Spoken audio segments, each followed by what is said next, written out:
ఎండి రొయ్యలు దోసకాయ టమాటా కర్రీ ఈరోజు మనం చేయబోతున్నాం. వేయించిన రొయ్యలు వేడి నీటిలో కడగాలి. ఫ్రెష్గా దంచిన అల్లం వెల్లిపాయ పేస్ట్,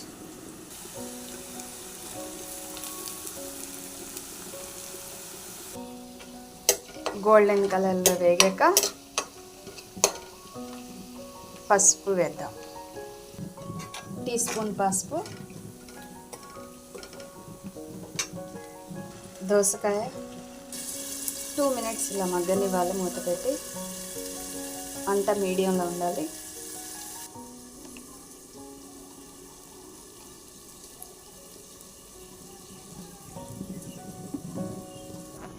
సమయం చాలా విలువైందండి, సద్వినియోగం చేసుకోవాలి.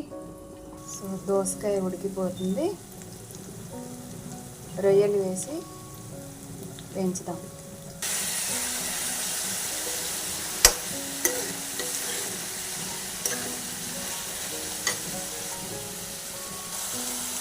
టమాటా కూడా వేసాం.